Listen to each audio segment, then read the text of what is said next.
1월 11일 함께 나눌 하나님 말씀은 요한 3서 1절로부터 15절 말씀입니다. 모범되는 제자, 반면 교사되는 제자.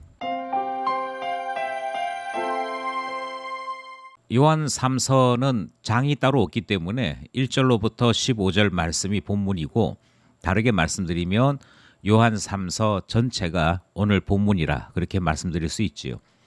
요한 3서의 내용이 무엇이냐 이렇게 질문을 할 때, 저는 교회가 꾸준하게 실천해야 할 것과 교회가 결코 배워서는 안 되는 것들에 대한 경계의 말씀이 요한 3서의 말씀이 아닌가 생각합니다. 아시는 대로 요한 3서는 요한 서신의 마지막 편지입니다.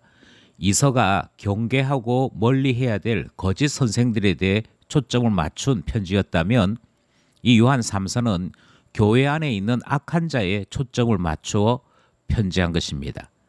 보고 배우는 것이 참 무섭지요. 무엇을 보았느냐, 또 무엇을 배웠느냐, 이것은 대단히 중요한 문제이기에 우리는 교회 안에서 보고 배워야 할 것과 결코 보아서는 안 되는 것을 구분하고자 하는 것입니다. 본문 안으로 들어가서 살펴보겠습니다. 오늘 본문은 4개로 나누어 살펴보려고 합니다. 먼저 1절로부터 4절 말씀입니다. 1절로부터 4절 첫 번째 단락의 주제는 진리 안에서 행한다 하니 기쁘다 하는 요한 사도의 마음이 담긴 인사말입니다. 1절, 장로인 나는 사랑하는 가이오 곧 내가 참으로 사랑하는 자에게 편지하노라. 사랑하는 자여, 내 영혼이 잘됨 같이 내가 범사에 잘되고 강건하기를 내가 간구하노라. 형제들이 와서 내게 있는 진리를 정언하되 내가 진리 안에서 행한다 하니 내가 심히 기뻐하노라. 내가 내 자녀들이 진리 안에서 행한다 함을 듣는 것보다 더 기쁜 일이 없도다.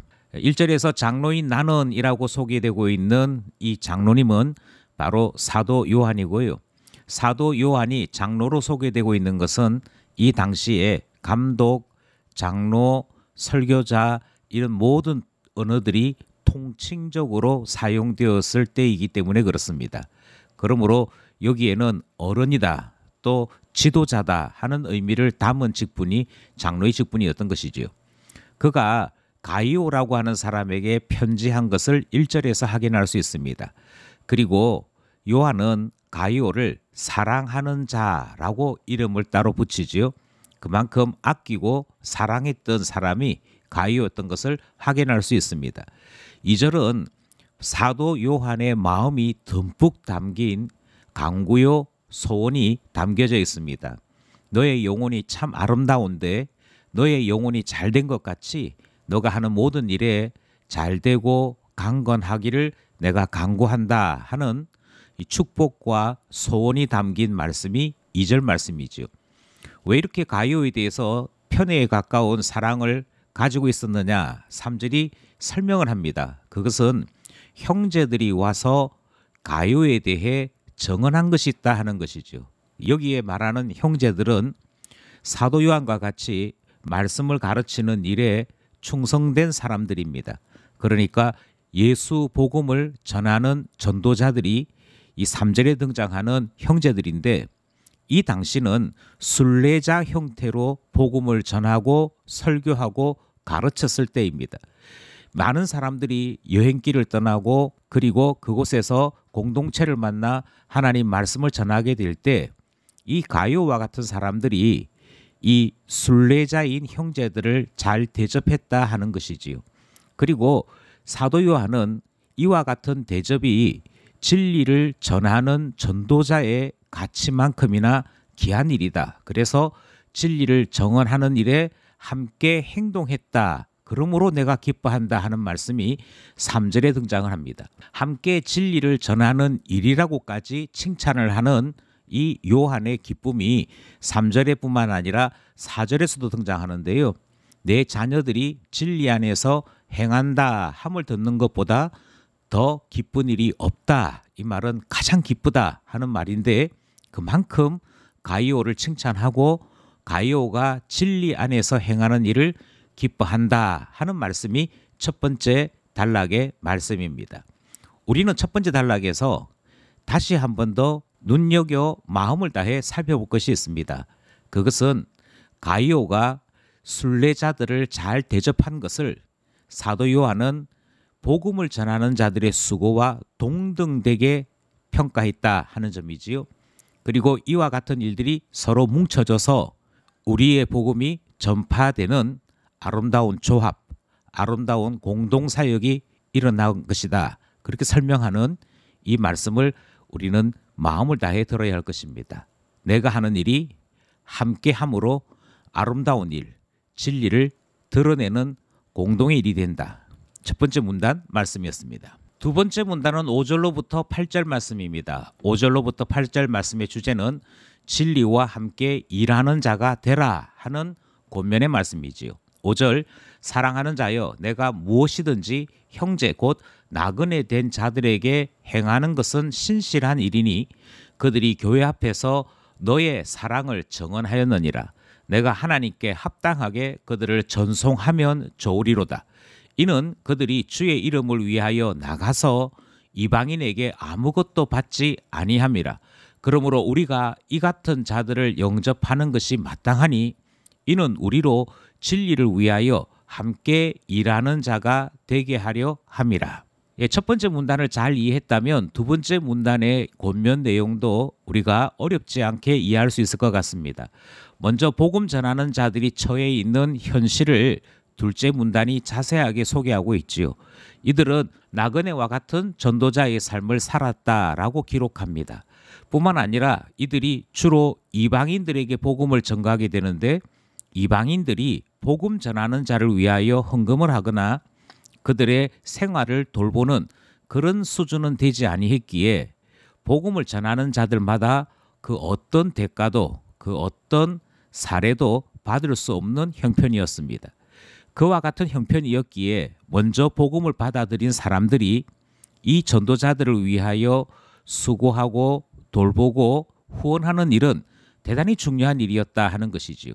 그런 점에서 이 이방인들에게 아무것도 대접받지 못하는 저들을 아름답게 전송하는 것은 아름다운 일이다. 뿐만 아니라 이것이 바로 진리를 위하여 함께 일하는 자가 되는 것이다. 이렇게 말씀하고 있습니다. 그러면서 지금까지 수고한 것뿐만 아니라 앞으로도 이 아름다운 수고가 계속 이어져 나갈 것을 권면하는 것이 바로 이 둘째 문단의 내용이 되는 것이지요. 진리와 함께 일하는 자가 되라. 이 말씀 들었습니다. 셋째 문단은 9절로부터 12절입니다. 9절부터 12절이 요한 3서를 쓰게 된 핵심일지도 모르겠습니다. 악한 자 디오드리베를 조심하라. 디오드리베와 같은 자가 되지 말라 하시는 말씀이죠. 9절 내가 두어 자를 교회에 썼나니 그들 중에 어뜸되기를 좋아하는 디오드레베가 우리를 맞아들이지 아니하니 그러므로 내가 가면 그 행한 일을 잊지 아니하리라. 그가 악한 말로 우리를 비방하고도 오히려 부족하여 형제들을 맞아들이지도 아니하고 맞아들이고자 하는 자를 금하여 교회에서 내쫓는도다. 사랑하는 자여 악한 것을 본받지 말고 선한 것을 본받으라. 선을 행하는 자는 하나님께 속하고 악을 행하는 자는 하나님을 배웁지 못하였느니라. 데메드리오는 뭇 사람에게도 진리에게서도 증거를 받음에 우리도 정은 이 셋째 문단에서는 한 사람이 등장을 합니다. 디오드레베라고 하는 사람이 등장을 하지요. 이 디오드레베가 어떤 교회인지는 알 수 없으나 막강한 힘을 행사했습니다. 먼저 순례자들이 교회를 방문할 때 이 순례자들을 비난했고 내쫓았다 하는 사실이 기록되어 있지요.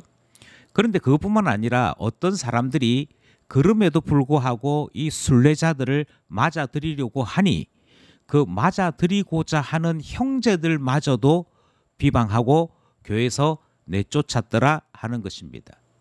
복음을 막았고 복음을 돕는 자들까지도 막는 행동이 이 디오드레베라고 하는 사람에게서 나타난 것이지요. 문제는 이와 같은 행동을 하는 사람들이 사람들 앞에서는 권력자이거나 위세를 드러내는 자 될 수 있겠으나 11절 말씀을 보면 이 사람이야말로 참으로 불쌍한 사람이라 평가받습니다. 11절 말씀이 사랑하는 자여 악한 것을 본받지 말고 선한 것을 본받으라 그렇게 권면합니다. 그러니까 가이오에게 악한 것은 본받지 말아야 한다. 선한 것 본받아야 한다. 이 권면을 주시는 것이죠. 그러면서 그 다음 말씀이 이렇습니다. 선을 행하는 자는 하나님께 속하였다. 그러니까 구원받은 자는 당연히 우리 안에 계신 성령을 따라 선한 일을 행하게 되어 있다 하는 것입니다. 그러면 디오드레베와 같이 악한 행동을 하는 자는 어떻게 되어 있느냐? 평가하기를 이렇게 평가합니다. 이 사람은 하나님을 만난 적이 없다. 다르게 얘기하면 구원 얻는 믿음이 없다. 이렇게 평가를 합니다. 그러니 이 사람이 이단은 아닐지라도 또 사이비는 아닐지라도 그 사람 자체가 여전히 교회 바깥, 복음 바깥에 있는 불신자와 같은 사람이라 그렇게 말씀하는 것이지요. 불신자인데 교회 안에서 힘을 드러내고 자기 권세를 나타내는 일, 이와 같은 일이 교회 안에는 있을 수도 있다. 그러므로 가이오에게 이와 같은 악한 것은 본받아서는 안 된다 권면하시는 것이지요. 12절 말씀에 데메드리오라고 하는 사람이 등장합니다. 데메드리오는 순례자, 복음 전하는 자였던 것 같습니다. 이 사람이 얼마만큼 신실한지, 이 사람이 얼마만큼 아름다운 사람인지를 사도 요한은 보증하여서 증명합니다. 그리고는 이야기하기를 이가 진리를 증거하는 일, 그가 아름다운 일을 행한 사람이므로 우리의 정언이 참되니 이 사람 만나거든 도와줘라 하시는 말씀이 12절 말씀이 되는 것이지요. 선한 것은 본받고 악한 것은 보지도 말아라. 이 말씀이 셋째 문단 말씀입니다. 마지막 넷째 문단은 13절로부터 15절입니다. 대면하기를 원하노라 하시는 말씀이지요.